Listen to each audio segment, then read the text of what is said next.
This is the Craig Groeschel Leadership Podcast.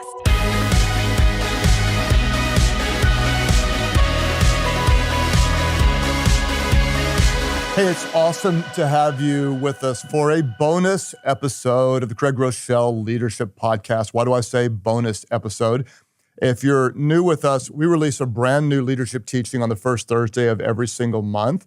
But we've had so many great questions come in from all over the world that I decided to release an additional episode this month just to deal with your questions. If you do have questions, you can email me anytime at leadership@Life.Church. If you'd like to subscribe to this podcast and receive the show notes, you can go to life.church/leadership podcast, subscribe, and then we'll email you a summary of all of the notes every single episode, and that way you can go over those with your team. I just want to say sincerely, man, thank you to those of you that are sharing the word on social media. It is a real gift to me when you invite others to be a part of our leadership community. Also, thank you for rating or reviewing and subscribing. That helps make the podcast more visible. And I'm going to work hard to bring you high quality content in a short period of time because your time is valuable. You spreading the word is a gift to me. In this bonus episode, I might be a little more laid back instead of rushing through it. We got a lot of content, so this may be a bit longer than normal. We're just going to kind of relax and see how it goes. Let's dive into a question. This one's kind of fun. Tim asked this question: would you have hired any of Jesus's disciples? Why or why not? Great question. Would you have hired any of Jesus's disciples? My answer is, knowing what I know now, I would have hired 11 of them. I would have clearly passed on Judas. If you ever make a bad hire, and I sometimes have, I always like to tell myself, even Jesus had a Judas. I like this question, Tim, because I think we can actually learn a lot from those that Jesus chose and those that he didn't choose to be on his team.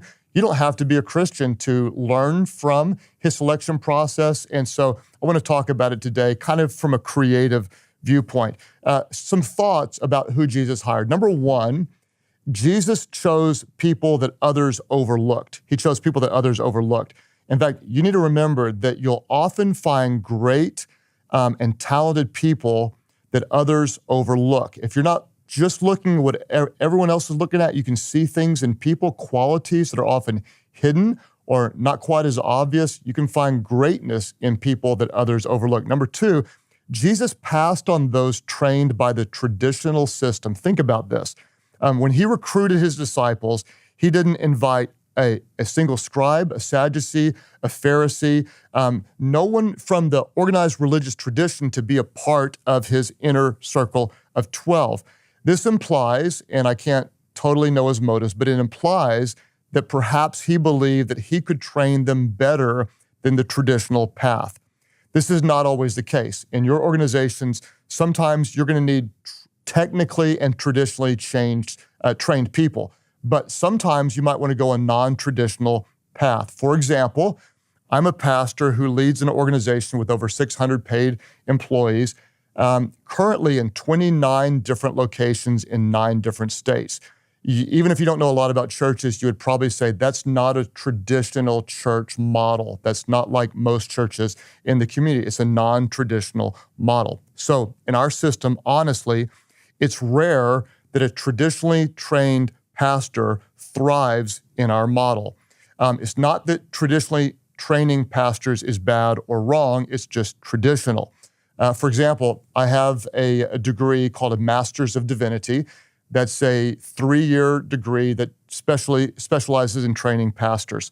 I am not against higher education. I'm completely for higher education. But in our context, to be real honest, seminary grads have struggled more than those who are not seminary grads. And in our context, it's oftentimes those who are spiritually minded business leaders end up doing better transitioning onto our staff than those who have been traditionally trained. This is not true for all churches, it's simply true for us.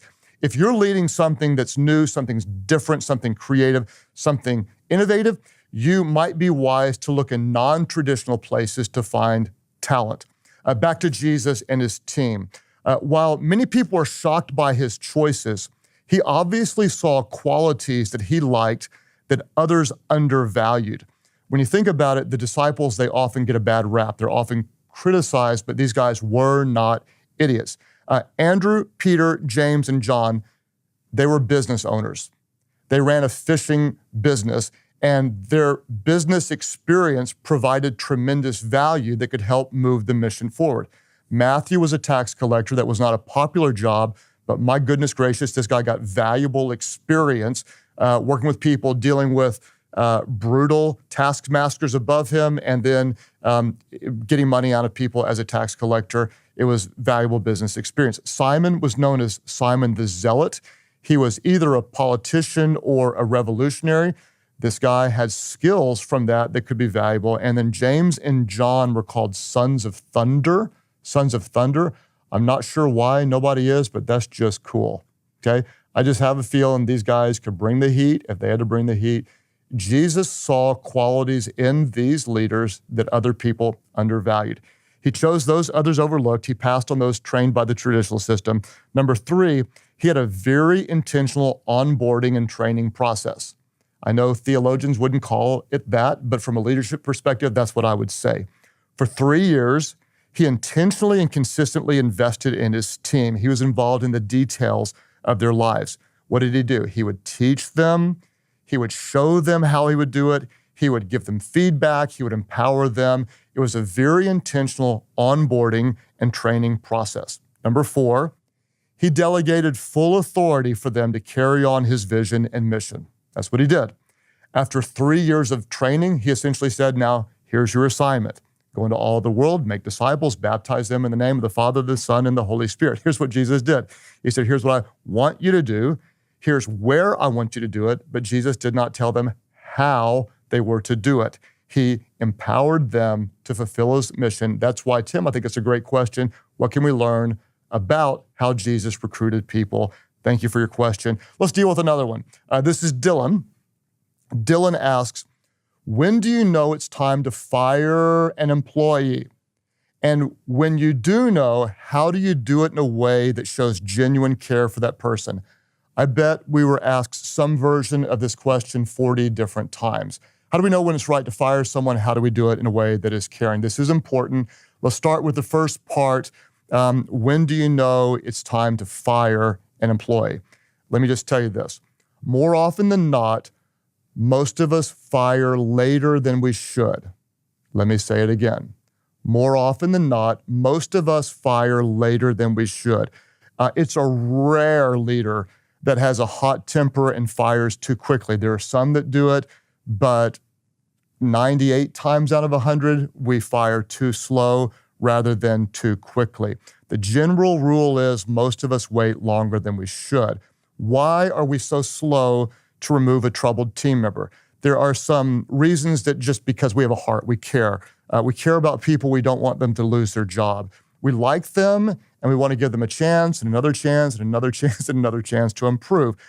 We hope, or maybe we believe, that we can save them as a valuable part of our team. Those are all good reasons because we have a heart. There are other reasons that really show a weakness on our part, and that is sometimes we're just afraid to have the difficult conversation. We don't want to do that because it makes us so nervous. Or we're lying to ourselves that it's not that bad, and yet the rest of our team often knows how bad it is, and so we're losing credibility when we don't deal with the situation. Ultimately, we're avoiding conflict, and we're neglecting our role as a leader to help people succeed or to move them out of the way so they can thrive somewhere else and we can move the organization forward.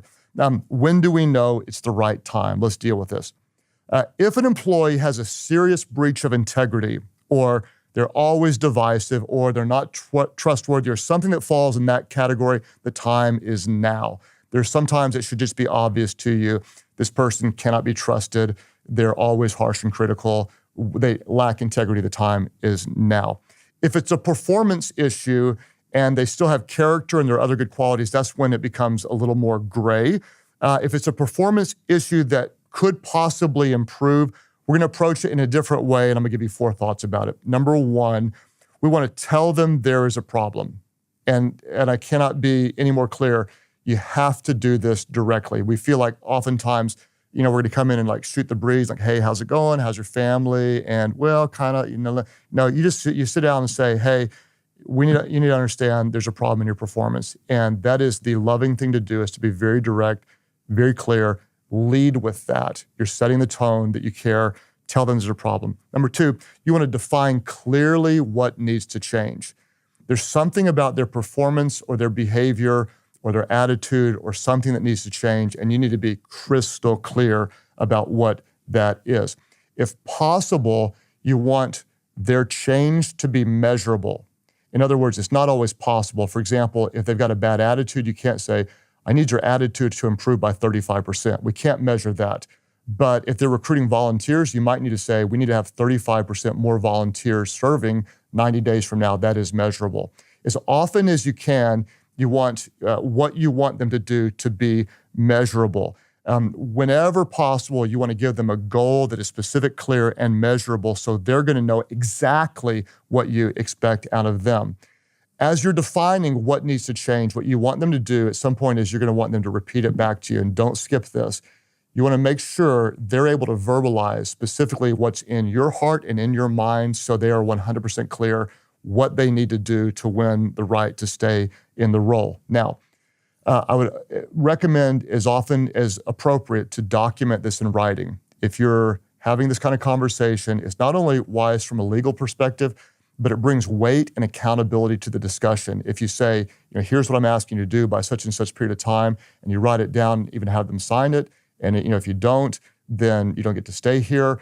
That may seem over formal, and it may be in some circumstances, but oftentimes it's the wise thing to do from a legal perspective, and also from oh my goodness, there's accountability to this process and we're documenting it. And so generally speaking, not always, but oftentimes you're going to want to do that.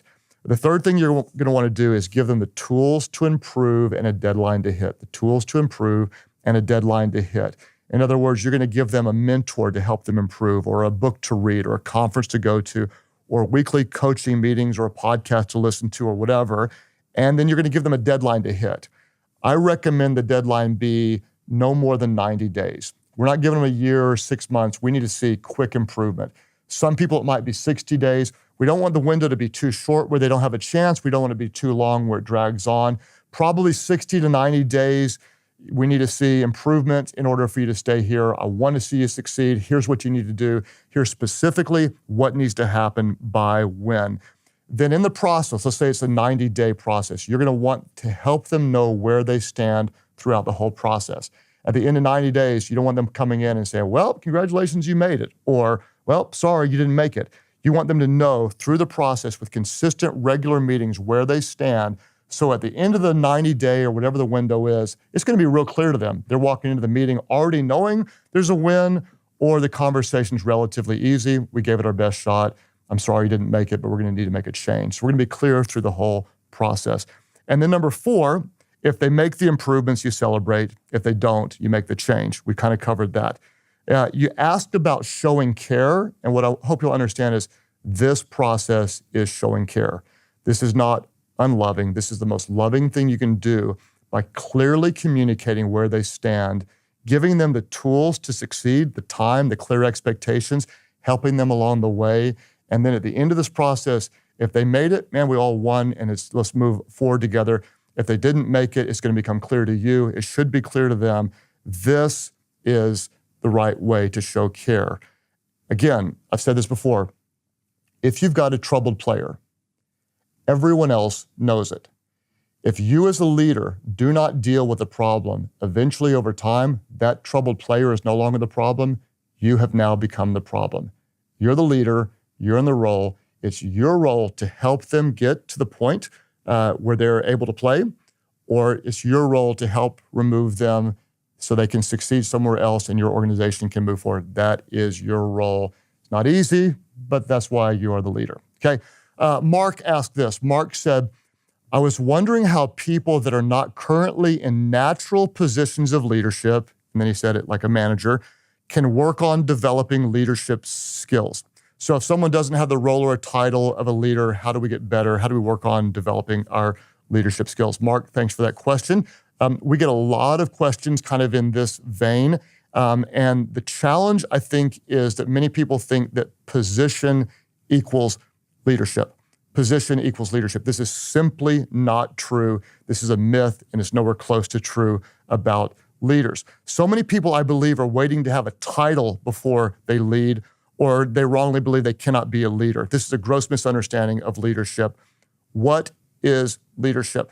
Someone once said, leadership is influence. That's a decent definition of leadership. It's influence. What I hope you'll understand is this: you don't need a title or a position to lead. You simply need to care about people and your mission. If you care about people, you can lead up, you can lead laterally, you can lead down. If you care about people, you don't need a title in order to lead. Many people say, well, I'm not a leader. No, you are. If you're a parent, you should be leading your children. If you're in a sorority, you can influence your sisters. If you're in a new job, you can have upward influence and influence your managers, influence your boss.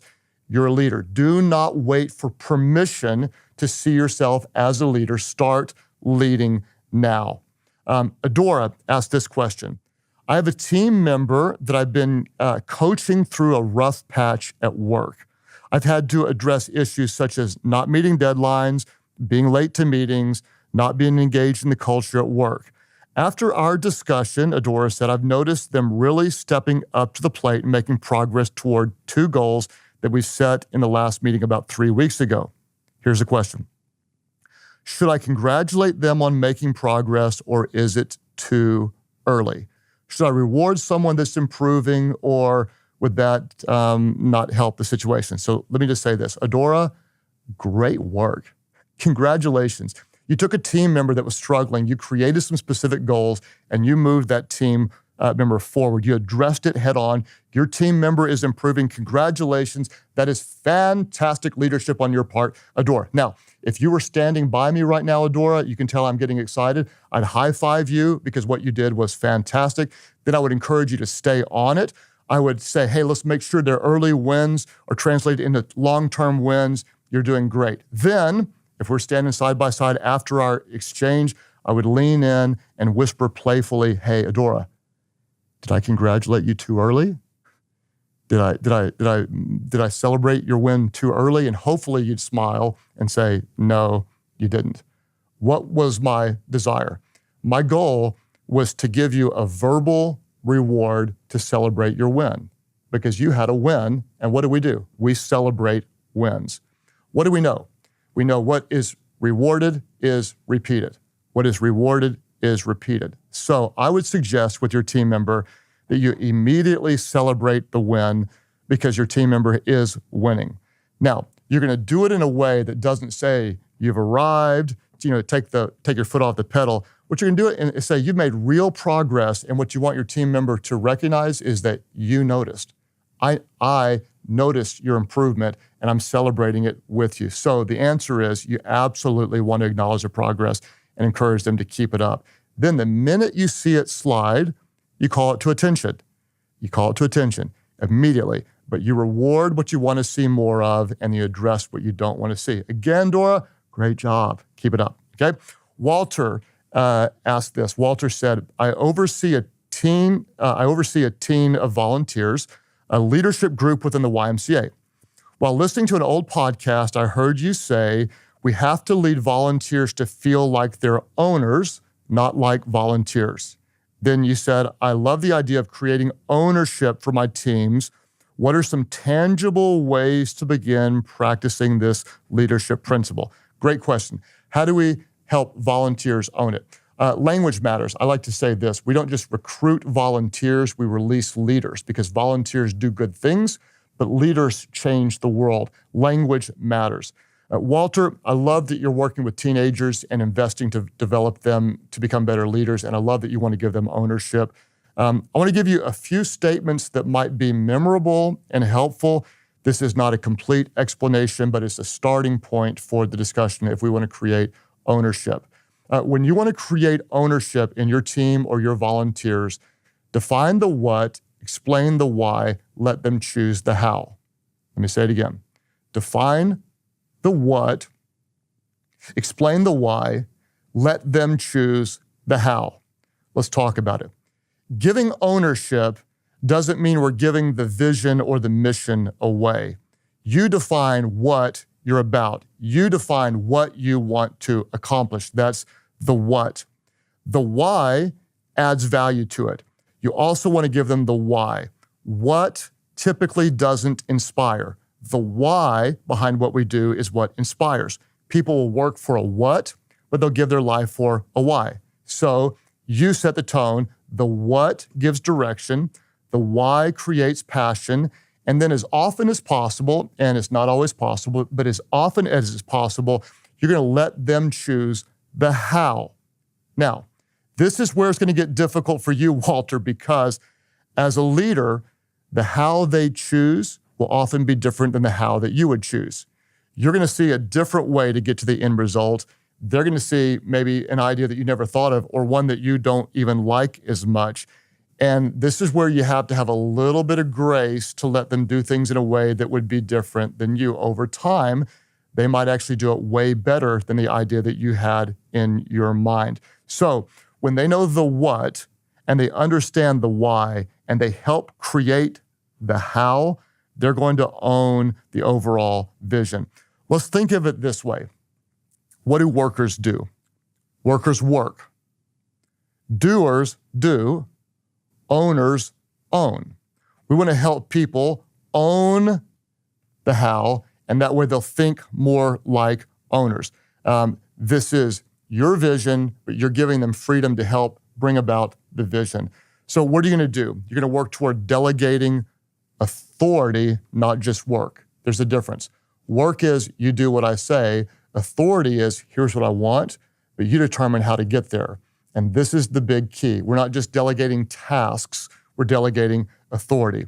If you delegate something to do, your teenagers will become doers. If you delegate something to decide, they will become owners. We're not just delegating work, we're delegating authority. The bottom line is we're going to have to give them some freedom. The quickest way to kill ownership is to micromanage. Some of you, you're listening right now, you have a manager, a supervisor, a leader who micromanages you, and it's hard for you to continue to care because they're micromanaging. If you want to empower someone else to own, you cannot micromanage. You have to give them some freedom. Micromanaging is the fastest way to kill ownership. As they're owning, give them feedback along the way. So you're not just going to say, here's the assignment and go do it, and I'm not watching. No, you're watching, you're coaching, you're giving them feedback. And when they do something great, you celebrate it like crazy because what is rewarded is repeated. All right, Eric asked this question. I'm wondering if you have any best ways to manage up, meaning helping your boss make decisions. I appreciate the podcast on feedback. Those certainly help. Have you ever been in a place where you're almost leading your boss? Eric, you are one of literally dozens and dozens of people who asked a similar question. If you would like more information from this podcast, Google Craig Groeschel Leadership Podcast, Leading Up. Leading Up. There's a full teaching on this. There's 2 podcasts on this, but let me just give you some quick thoughts and high point summaries. The biggest myth about leadership is that you have to be in charge in order to lead. There's a massive difference between what for years people called positional power and what today we would call personal power.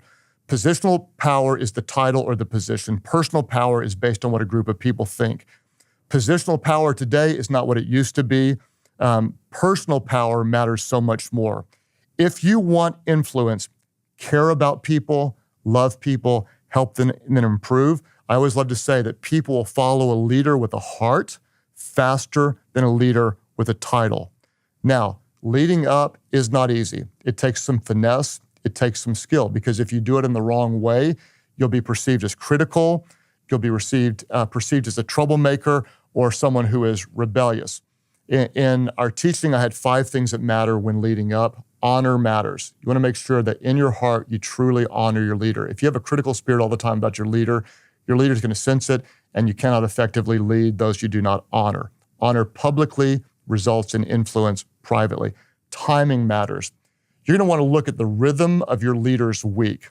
In other words, for me, I work all weekend long. Mondays are emotionally challenging and physically challenging days for me because I'm recovering. If a team member comes in and gives me a long idea of things to change or improve on Monday, I'm not going to be nearly as receptive as I am going to be on Thursday once I'm more refreshed and the heavy part of my week load is behind me. So you're going to want to look at the timing of when you approach someone. When you come in, you're going to want to be very, very prepared. You may want to have something in writing that shows you've been organized, you've been thinking. You want to make every moment count. You don't want to waste your leader's time. You want to add value to your leader. Timing matters. Number 3, motives matter.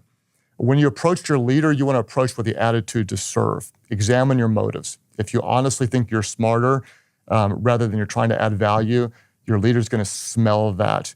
What you want to do is you want to approach your leader with a heart to serve and make the organization better. You don't just point out problems, you bring solutions. Number 4, initiative matters. If you want to gain influence with your boss or your supervisor, lighten your leader's load. Do something that adds value to or takes burdens off of your leader. You don't come to your leader and say, hey, boss, I don't have enough to do, and so if there's anything I can help you with, give me what I can do. What you've just done there is you've undervalued your own leadership, and you've given your boss or supervisor something extra to do, something to come up with, for them to come up with for you to do. You don't want to do that. You want to intuitively find ways to take the load off of your leader. I always say that the best team members don't need to be told what to do because they intuitively find important things to do. If you're always adding value to your leader or taking burdens off of, you're going to have extra credibility with your leader. I also like to say this: if you're willing to do what others won't do, you will earn influence that others don't have. If you find yourself serving, adding value, removing burdens, if you'll do what others won't do, you'll have influence that others don't have. Finally, number 5, truth matters. If you're always a yes person, you're going to lose credibility with your leader.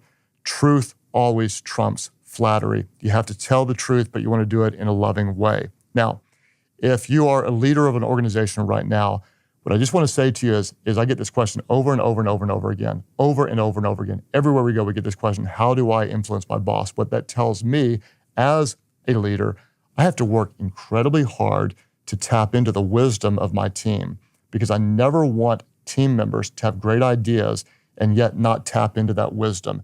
As a leader, you don't ever want your team to feel like you're not listening, because no organization will ever be what it could be without upward and honest communication. Let me say it again. Leaders, recognize this.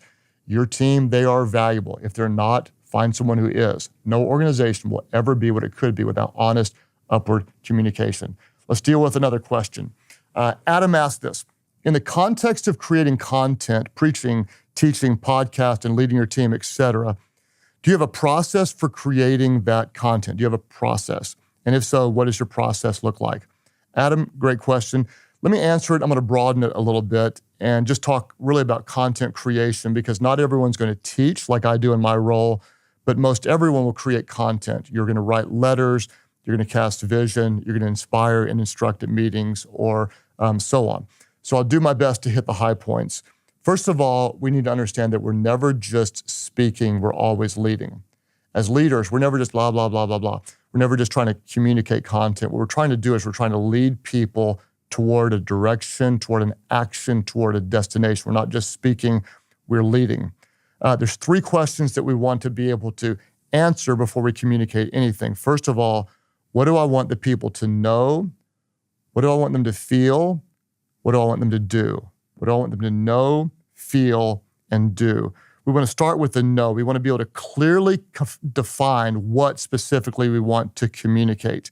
For me, when I'm communicating a weekend message, I try to work hard to be able to capture the essence or the big truth, the big idea in one sentence. If I can't narrow it down to one sentence, then it's not yet clear in me. That one sentence, everything should point to that big one sentence. For the Leadership Podcast, what I want to do is I want to define a narrow topic. Broad is difficult to communicate. The more narrow you get, the better and the more strategic the communication can be. So what do I want them to know? Second thing is, what do I want them to feel? Why is this so important? Facts don't move people to action. Emotions move people to action. So we want them to feel something when we communicate with them. Then finally, what do we want them to do? What is the action that you hope your communication creates? What do you want them to do? If you don't have a clear do, you're not clear yet on your content creation. Remember, the more things you want someone to do, the less likely they are to do them. If I gave you an assignment and say, here's the 9 things I want you to do, chances are you're not going to do any of them.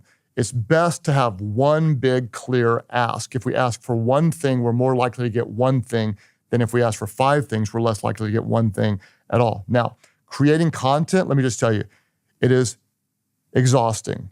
It is exhausting. It takes extraordinary concentration to create high quality, concise, and clear content. So here's some behind the scene thoughts. You're going to want to create the right environment. And that means the right time of the day when you're most creative, the right kind of tools. You want everything to be in an environment that moves you toward that creativity. For me, I'm going to tell you my philosophy. I like to work in about 4-hour windows. If I only have 2 hours, I don't have enough time to get immersed in the content. I can't do it for 6 hours. That's too much. So I like a 4-hour window. I understand many of you will never get a 4-hour window, but you don't have the volume of content to create that I do. And so you're going to want to find out your rhythms. What's the right window time? For me, earlier is better. I'm more creative early in the morning. And so I want to create the right environment. Like literally it's down to, I've got a couple of drinks that I like to have nearby. I like to have my snacks. I listen to ambient music, music that has kind of a rhythm behind it, but no words, and that helps keep me focused. People don't interrupt me during that time. It's like literally I'm creating my little creative cave, and you'll want to do your own version of that. I'm going to describe the process as simply as I can, and I'm put it in 6 points. First thing is this: I want to research, absorb, and capture ideas. If I'm doing a leadership podcast, I'm going to spend a couple hours researching, looking at different teaching, Googling stuff, reading books, listening to podcasts, and jotting down notes. If I'm going to read an article, literally I'll skim it, and I can probably read 8 or 10 articles in a 5-6 minute period where I'm just capturing little ideas and putting them down. Then I'm going to start organizing. Once I've got a lot of content, I'm going to start organizing, seeing what common ingredients we have, and start trying to get it organized.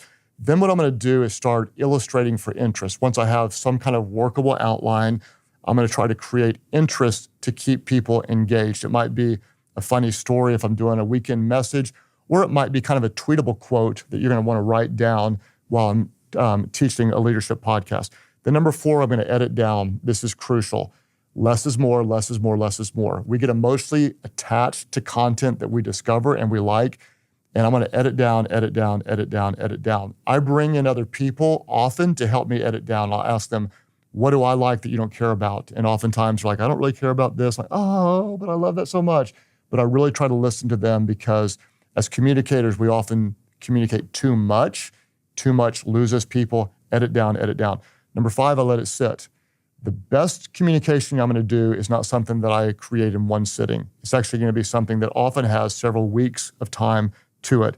And then number 6, I'm going to revisit it on a fresh day after I've slept a couple of times. What happens is my antennas are often up during those times, and I find a couple of other ideas. I come in and look at it on a fresh day, and suddenly I have great clarity to it. That's what my process looks like. For one podcast, sometimes people say, does this just come out of you naturally? Thank you for that compliment. No, it does not. I work a long time on these. I might spend 3 different 4-hour blocks, literally creating a 20-minute teaching for the podcast. You have to work longer to teach high quality, shorter, and I'll spend a lot of time on it. It takes a lot of work to make content simple and easy to digest. Let's deal with one more question. This comes from Chris. Chris says this: working out has become a big thing in my life because it's the only way I can turn off work before I head home to be a husband and a dad. I understand that. He says, I sometimes feel there's an expectation of me as a leader to stay later. I understand that too. He says, nobody puts this on me. I believe I'm fighting a mentality that I should be first one in and last to leave the office. Chris, I totally get this. I felt this way for years, and what I want to do is try to set you free. You absolutely want to set the standard for engagement in your organization. In other words, you want people to know you care, you work hard, you get results, period. But you know this as a leader, that long hours does not necessarily guarantee results. In fact, sometimes too many hours actually diminish results because you lose productivity. The only thing that long hours guarantee is that you're going to be exhausted. If you're exhausted and you're setting an example of someone who's not leading appropriately or healthily, then your team's going to reflect that. And before long, you're going to have a bunch of worn out people trying to prove their value by their long hours instead of actually create material, content, or products that change lives or move your organization forward. So we need to understand this, that lazy leaders don't build thriving organizations. Lazy leaders do not build thriving organizations, but burned out leaders don't build thriving organizations either. If you care, and I know you do, or you wouldn't be asking this question, you will be engaged. Your team is going to sense it. They're going to feel it. You don't have to show long hours for your team to know that you're engaged. I'm one of the first ones to leave the office every single day, and a lot of people know that. But honestly, I don't think there's anybody that's going to question my work ethic, and there are very few people who would ever think that I'm not putting in as much or more than the vast majority of people on the team because they know I'm engaged, they know that I care. So more than modeling grueling hours, what you want to do is you want to model sustainable and engaged leadership. If you're healthy, it's more likely that your team's going to be healthy, and healthy people create healthy organizations. Now, on the first Thursday of next month, we're going to continue our teaching on dealing with critics. All critics are not created equal.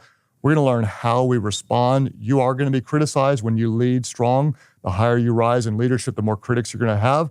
I hope that you have a lot of critics. That'll often be a reflection of you doing a lot in this world. We don't worry when we're criticized. We often worry when we're not. I want to say thank you for your questions. If you have others, email me at leadership@Life.Church. If this is helpful, we may do more Q&As in the future. You can let us know. If it is helpful, please share it on social media. You can always rate and review the content, which helps make it more visible. Thank you for being a part of our leadership community. Whatever you do as a leader, be yourself. Bring you, because people would rather follow a leader who's always real than one who's always right. Thank you for joining the Craig Groeschel Leadership Podcast. A new episode comes out each month, so make sure that you subscribe on iTunes or your favorite podcast app so that it comes straight to your device on Thursday, June 7th. In the meantime, you can check out Craig's 5 favorite episodes of this podcast by going to Life.Church/favorite5. We'll send you show notes and a guide so that you guys can discuss insights and concepts of every episode with your team. If you're enjoying this show, make sure that you subscribe, rate, and review on iTunes so that others can learn from it as well. Until next time, we'll see you at the Craig Groeschel Leadership Podcast.